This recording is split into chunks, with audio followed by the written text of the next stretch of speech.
नमस्कार, मी Indira. News अनकटच्या prime time बुलेटिनमध्ये तुम्हा सगळ्यांचं स्वागत करते. सविस्तर वृत्त पाहणारच आहोत, पण त्याआधी नजर टाकूयात काही महत्त्वाच्या हेडलाईन्सवर.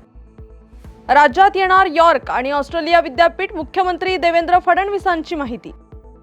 कर्जमाफीचं आश्वासन कोणी दिलं? मी दिलं का? अजित पवार यांचा प्रश्न. प्रत्येक आमदार खासदाराला शपथ घेतल्यानंतर अंदमानला नेऊन बसवलं पाहिजे, शरद पोंक्षे यांचं वक्तव्य. पाकिस्तान विरुद्ध लढण्याची परवानगी द्या, मुस्लिम तरुणाची थेट मोदींकडे मागणी. आता पाहूयात सविस्तर वृत्त. वेव्स जगातील अतिशय मोठा प्लॅटफॉर्म सुरू झाला असून त्याचे यजमानपद महाराष्ट्राला देण्यात आलंय. आज महाराष्ट्राने वेव्सच्या दृष्टीने काही MOU सुरू केलंय. 43 कंपन्यांचा हा इंडेक्स आहे. गुंतवणूक करण्यासाठी हे मोठं पाऊल आहे, असं मुख्यमंत्री देवेंद्र फडणवीस म्हणालेत. तसंच आज 2 विद्यापीठांसोबत करार करण्यात आलाय. राज्यातील जगातील 100 विद्यापीठं जे येतात ते आपण आणणार आहोत. यॉर्क विद्यापीठ आणि ऑस्ट्रेलिया विद्यापीठ राज्यात येणार असल्याची माहिती मुख्यमंत्री देवेंद्र फडणवीस यांनी दिली आहे. व मुख्यमंत्री अजित पवार यांनी शेतकरी कर्जमाफीवर अक्षरशः हात झटकल्याचं पाहायला मिळतंय. अजित पवार आज कोल्हापूर दौऱ्यावर असताना त्यांना चंदगडमधील अडकूर इथं पत्रकारांनी शेतकरी कर्जमाफीबाबत विचारताच शेतकऱ्यांच्या कर्जमाफीचं आश्वासन कोणी दिलं? मी दिलं आहे का? असा प्रतिप्रश्नच अजितदादांनी केलाय. त्यामुळे विधानसभा निवडणुकीत महायुतीने दिलेल्या आश्वासनाचा अजितदादांना विसर पडल्याचं दिसून आलंय. विधानसभा निवडणुकीच्या वेळी महायुतीने दिलं. जम्मू काश्मीरमधील पहलगाम इथं पर्यटकांवर झालेल्या दहशतवादी हल्ल्यानंतर पाकिस्तान विरोधात देशभरात संतापाची लाट उसळली आहे. त्यामुळे आता बास झालं, पाकिस्तानला घरात घुसून मारलं पाहिजे. आता वेळ आली आहे पाकिस्तानला नकाशावरून संपवण्याची, अशा तीव्र भावना अभिनेते शरद पोंक्षे यांनी कोल्हापुरातून माध्यमांशी बोलताना व्यक्त केल्यात. दरम्यान प्रत्येक आमदार खासदाराला शपथ घेतल्यानंतर अंदमानमधील जेलमध्ये नेऊन बसवलं पाहिजे असं म्हणत जर राहुल गांधी अंदमानला येणार असतील तर मी त्यांना घेऊन येईन असा टोला देखील शरद पोंक्षे यांनी लगावलाय. राहुल गांधी मला म्हणाले समजा उद्या की शरदजी, मी आयुष्यभर सावरकरांना शिव्या दिल्या, तर आता तुम्ही म्हणताय ते एकदा मला तुमच्याबरोबर यायचंय सेल्युलर जेलमध्ये, तर मी त्यांना घेऊन जाईन. त्यांना परवडत नसेल तर मी तिकीट काढीन त्यांचं. पाकिस्तान विरुद्धच्या लढाईत सैन्याच्या सोबतीला जाऊन सीमारेषेवर लढण्याची परवानगी द्या, अशा प्रकारची मागणी धुळ्यातील एका मुस्लिम तरुणीनं केली आहे. पाकिस्तानला धडा शिकवाच या मोहिमेत संपूर्ण हिंदुस्थानातील मुस्लिम भारत सरकार सोबत असल्याचा विश्वास शेख यांनी व्यक्त केलाय. लवकरच ते देशाचे पंतप्रधान नरेंद्र मोदी यांच्याकडे पत्राद्वारे लढण्याची परवानगी मागणार असल्याची माहिती शेख यांनी दिली आहे. हर धर्म के लोग, हर भारत के हर लोग, हम सब सरकार के साथ कदम से कदम मिलाकर खड़े हैं और पाकिस्तान को इसका मुंह तोड़ जवाब मिलना चाहिए. और हम जो है, अगर सरकार हमें मौका दे तो हमारे सीनों में इतने जज्बात मौजूद है कि सरकार हमें मौका दे, हमें हथियार दे तो इंडियन आर्मी के साथ में हम भी सरहदों पर पाकिस्तान से लड़ने के लिए तैयार है. एक तो मरकर आएंगे, एक तो मारकर आएंगे. चंद्रबाबू नायडू यांना मोठं पॅकेज देऊन वक्फ सुधारणा विधेयक मंजूर करण्यात आलंय, असा गंभीर आरोप शिवसेना ठाकरे गटाचे नेते डॉक्टर संजय लाखे पाटील यांनी केलाय. कुठल्याही धर्माच्या धार्मिक बाबींमध्ये हस्तक्षेप करण्याचा अधिकार संसदेला नाहीये, असंही लाखे पाटील म्हणाले. ते जालन्यात आयोजित मुस्लिम पर्सनल लॉ बोर्डाच्या वक्फ सुधारणा विधेयक परिसंवादात बोलत होते. मुस्लिमांची भीती दाखवून हिंदू धर्मावर बंधनं घालण्याचं काम RSS मार्फत भारतीय जनता पक्ष करतोय, अशी टीका देखील डॉक्टर संजय लाखे पाटील यांनी यावेळी केली आहे. की जो काही वक्फ कायदा या ठिकाणी मंजूर केलेला आहे सरकारनं, हा पाशवी बहुमताच्या जोरावर आणि TDP आणि चंद्रबाबू नायडू यांना मोठं पॅकेज देऊन या ठिकाणी मंजूर केलेला हा कायदा आहे. हा कायदा जो केशवानंद भारती खटल्याचा निकाल आहे, बेसिक स्ट्रक्चर ऑफ कॉन्स्टिट्यूशन, त्याच्यावर आघात करणारा हा कायदा आहे.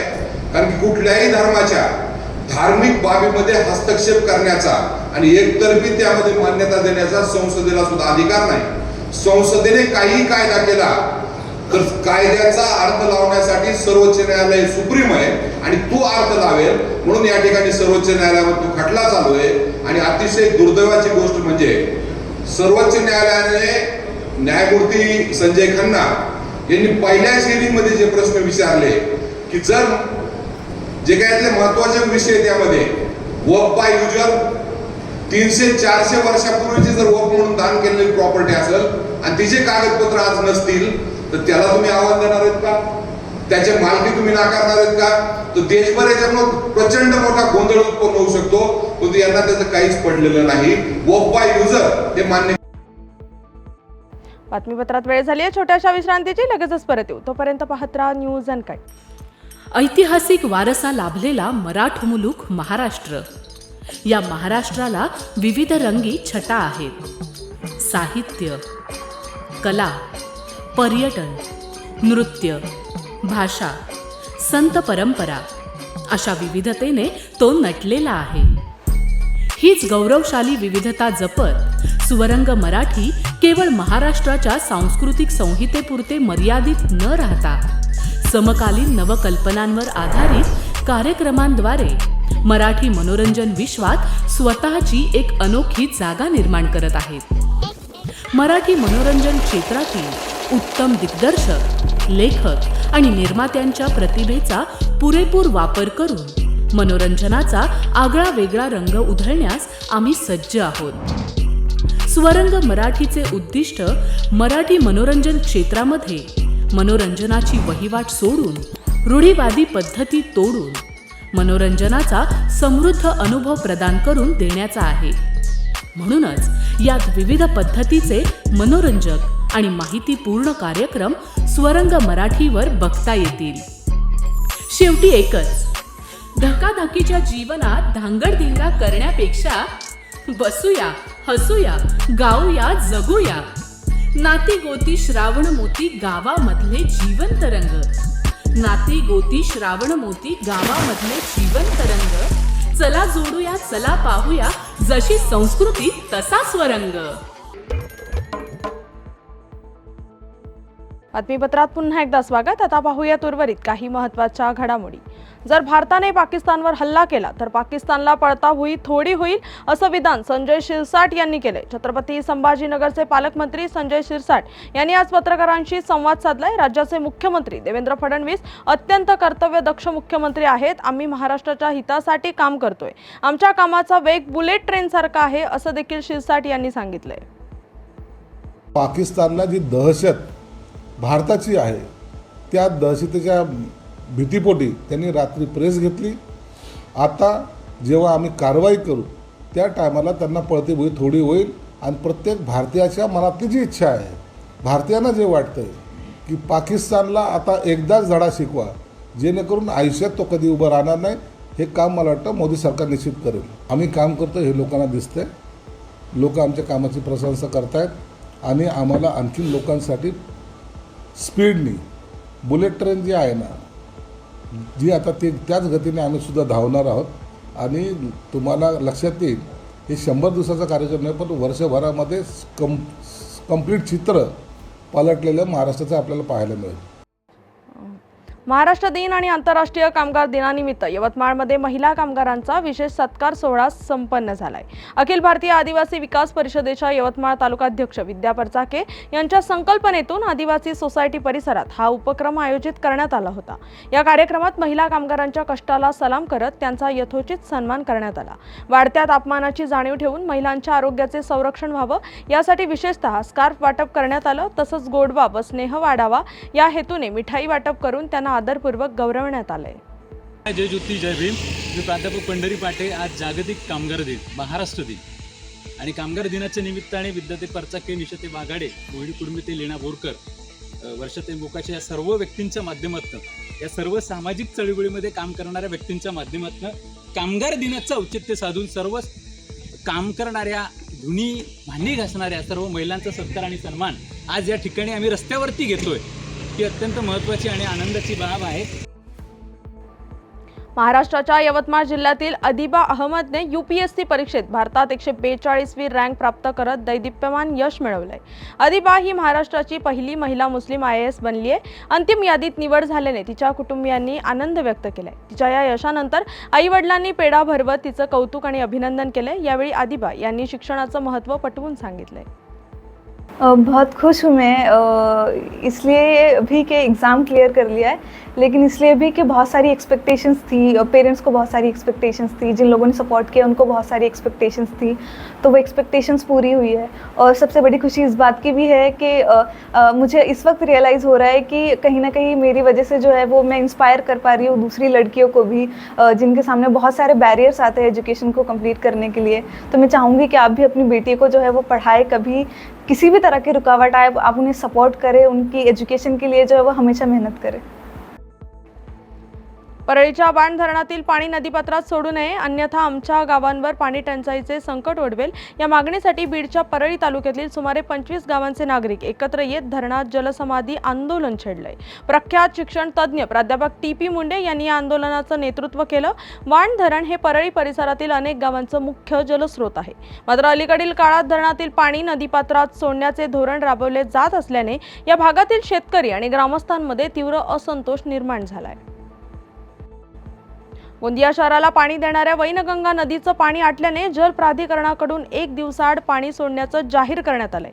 मात्र सध्याच्या स्थितीत गोंदिया शहरातील काही भागात 4 ते 5 दिवस होऊन सुद्धा नळाला पाणी न आल्याने नागरिकांना पाण्याची समस्या जाणवू लागली आहे। 4 ते 5 दिवस होऊन सुद्धा पाणी न आल्याने नागरिकांची पिण्याच्या पाण्याकरता वणवण सुरू आहे। पिण्याचं पाणी लवकरात लवकर पुरविले जावं अशी मागणी स्थानिक करतायत। समस्या 4 दिन से नल नहीं आ रहा है, पानी नहीं मिलता, यहाँ कोई साधन नहीं है, ना बोरवेल है, ना कुआं है, ना कुछ है। अभी आपको कुछ नहीं होना, हमको सिर्फ पानी की सुविधा होना बस। छोटे छोटे बच्चे हैं, पानी का साधन होना जरूरी है, हमको बहुत परेशानी हो गई है पानी के लिए। अभी नहीं है ना, बोरवेल भी नहीं है, कुछ भी नहीं है यहाँ पे। टंकी भेजना चाहिए। हाँ। बातमीपत्रात वेळ झाली आहे छोट्याशा विश्रांतीची, लगेचच परत येऊ। तोपर्यंत पाहत राहा न्यूज अनकट। महाराष्ट्राला फार पूर्वीपासून अत्यंत गुणी खेळाडूंचा एक समृद्ध वारसा लाभलेला आहे आणि हा वारसा पुढे जपत प्रत्येक नवी पिढी आपल्या देशाला नव्या दमाचे नवे खेळाडू अजूनही देते आहे आणि यापुढेही देत राहील। क्रीडा विश्वातील हेच नाविन्य ओळखत आणि ते जपण्याचं उद्दिष्ट घेऊन सादर करतोय क्रीडेच्या जगतात एका नव्या दृष्टिकोनाने डोकावण्यासाठी एक हक्काचं ठिकाण AGC स्पोर्ट्स। आता तुम्ही म्हणाल कितीतरी आहेत, तुम्ही काय वेगळं देणार? तर आम्ही घेऊन येत आहोत महाराष्ट्राचं पहिलं संपूर्ण मराठी स्पोर्ट्स चॅनल। मराठी प्रेक्षकांसाठी कबड्डी, फुटबॉल, खो खो, मल्लखांब अशा ग्रामीण तसंच शहरी भागात प्रसिद्ध असणाऱ्या यासारख्या अनेक खेळांचं थेट प्रक्षेपण, तज्ज्ञांचं विश्लेषण आणि स्थानिक खेळाडूंच्या प्रेरणादायी कथा इथे पाहायला मिळते। आजपर्यंत आपले खेळ जागतिक स्तरावर पोहोचले नाही, पण आता मात्र ते बदलणार। आम्ही स्थानिक खेळाडूंना मोठ्या संधी देण्याचा संकल्प केला आहे। मराठीमध्ये जगभरातील स्पोर्ट्सचे सर्वोत्कृष्ट कव्हरेज मिळवण्यासाठी AGC स्पोर्ट्सला आजच जॉईन करा। तुम्ही आयोजित करत असलेल्या छोट्या छोट्या स्थानिक, जिल्हास्तरीय किंवा राज्यस्तरीय स्पर्धांना एक ग्रँड लुक देण्याकडे आमचं लक्ष असेल।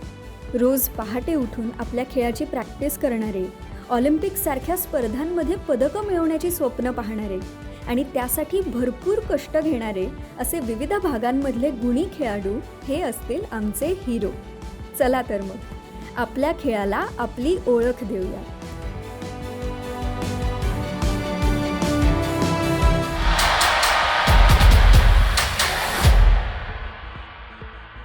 बातमीपत्रात पुन्हा एकदा स्वागत। आता पाहूयात उर्वरित काही महत्त्वाच्या घडामोडी।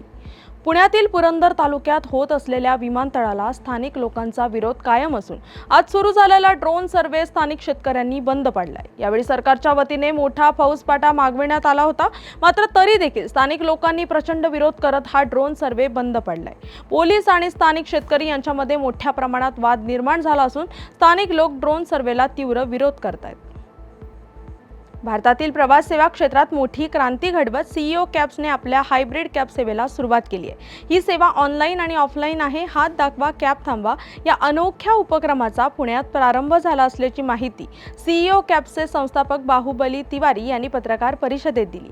यावेळी माध्यमांशी संवाद साधताना CEO कॅब्सचे अधिकारी स्वप्नील राऊत म्हणालेत की CEO कॅब्स हे हात दाखवा आणि कॅब थांबवा या संकल्पनेवर आधारित आहे। महिलांच्या सुरक्षिततेसाठी खास सुविधा पुरवण्यात आल्या आहेत अशी माहिती त्यांनी दिली आहे। हात दाखवा कॅब थांबवामध्ये तुम्ही रस्त्यात असाल, ऑफिसमध्ये असाल, त्यानंतर कुठेही असाल, तुम्ही ऑफलाईन ऑनलाईन दोन्ही बुकिंग करू शकता. बाहुबलीजींनी सांगितल्याप्रमाणे पूर्ण ट्रान्सपरन्सी आहे. ट्रान्सपरन्सी फक्त कस्टमरला नाही तर ड्रायव्हरला पण आहे. जेवढे पण माझे ड्रायव्हर मित्र आहेत, परिवार आहेत, त्यांना ह्यावेळी एक नवीन रेव्होल्युशन मिळत आहे की त्यांना ते अचूक भाडं मिळणार आहे. जे पण गव्हर्नमेंटने, सरकारने, RTOने ठरवलेलं त्याचप्रमाणे सगळे भाडे वगैरे असणार आहेत. त्यामध्ये काहीही सर्च केलेलं नसणार आहे. दुसरं, तुमच्याकडे ॲप असेल नसेल तुम्ही तरीही राईड बुक करू शकता. फक्त तुम्हाला हात दाखवायचा आहे. आमच्या गाड्या मुबलक प्रमाणात असणार आहेत. ही पूर्ण योजना आम्ही मुंबई, पुणे आणि नाशिक आणि छत्रपती संभाजीनगर या 4ही शहरांमध्ये आणणार आहोत. मुंबई, पुण्यामध्ये आजपासून सुरुवात झालेली आहे. मुंबईमध्ये ऑलरेडी आम्ही कार्यरत आहोत बऱ्याच वर्षांपासून. आणि त्याच्यानंतर सर्वात महत्त्वाचं म्हणजे विमेन सेफ्टी, जो बऱ्याच लोकांना प्रॉब्लेम, बऱ्याच गोष्टी घडतात. फार विचार करून थॉटफुलनेसने आम्ही ही पूर्ण 4-5 गोष्टी, युनिक फीचर्स कंपनीमध्ये आणलेले आहेत. मुलींना जसं बाहुबलींनी सांगितलं की तुम्हाला काही स्वतःचा नंबर द्यायची गरज नाही. सर्वात महत्त्वाचं म्हणजे तुमचा नंबर डेटा लिकेज होणार नाही आणि तुमची सेफ्टी पूर्णपणे सांभाळली जाणार. वडवणी तालुक्यातील कोठारबन येथून एक धक्कादायक घटना समोर आली आहे. गावातील श्रद्धास्थान असलेल्या संत भगवान बाबा यांच्या मंदिराच्या कळसाची चोरी झाल्याची माहिती समोर आली आहे. या घटनेमुळे गावकऱ्यांमध्ये चांगलीच खळबळ उडाली आहे. चोरट्यांनी चोरी केलेला कळस हा अत्यंत मौल्यवान होता. मिळालेल्या माहितीनुसार हा कळस 7 तोळे सोनं आणि सुमारे 35 किलो पितळ यांचा बनलेला होता. आजच्या बाजारभावानुसार या कळसाची किंमत सुमारे 7 लाख रुपये इतकी असल्याचं ग्रामस्थांनी सांगितले. कोल्हापूरच्या शेकेवाडी या अगदी छोट्याशा गावची चर्चा आता राज्यभरात चांगलीच रंगली आहे. बायोगॅस प्रकल्प राबवणारं आणि 100% सौर ऊर्जेवर चालणारं जिल्ह्यातील पहिलं गाव म्हणून शेकेवाडीनं गावाच्या शिरपेचात मानाचा तुरा रोवलाय. गावातील प्रत्येक घरावरती सौर पॅनेल बसवून त्याद्वारे 100% विजेचा वापर सुरू करण्यात आलाय. शिवाय गावची एकजूट दाखवण्यासाठी गावकऱ्यांनी आपली घरं गुलाबी रंगाने रंगवल्यानं शेकेवाडीनं आता गुलाबी गाव म्हणून ओळख मिळवायला सुरुवात केली आहे. नमस्कार, मी तेजश्री विशाल शेळके. गेली 2 वर्ष मी सरपंच या पदावर कार्यरत आहे. आमच्या गावची लोकसंख्या ही 498 इतकी आहे आणि वार्षिक उत्पन्न अगदीच कमी आहे. म्हणून आम्ही विविध अभियानांमध्ये भाग घेत असतो. त्यात गेल्या वर्षी आम्हाला माझी वसुंधरा 4.0 मध्ये 50 लाखाचं बक्षीस मिळालं. त्यातील आम्ही 35 लाख रक्कम सोलरसाठी वापरली आणि जिल्हा परिषदेची आम्हाला खूप मदत झाली त्यासाठी आणि गावकऱ्यांनी सुद्धा आम्हाला खूप सपोर्ट केला. म्हणूनच आज आमचं गाव आदर्श गाव म्हणून ओळखलं जाते. आणि आमच्या गावातील विविध मंडळे, ग्रामपंचायत सदस्य, डेप्युटी सरपंच, ग्रामसेविका मॅडम यांचे खूप मोठं योगदान आहे यासाठी आणि त्यांच्या वेळोवेळी आम्हाला खूप मोलाचं योगदान मिळत गेलं. म्हणून आज आमचं गाव आदर्श गाव बनले आणि शेळकेवाडी गाव हे आज पिंक विलेज म्हणून ओळखलं जाते. त्याचा मला खूप अभिमान वाटतो सरपंच या नात्याने. या बातमीचा वेळ झाली आहे. प्राईम टाइम बुलेटिनमध्ये इथेच थांबायची. तोपर्यंत पाहत राहा न्यूज अनकट.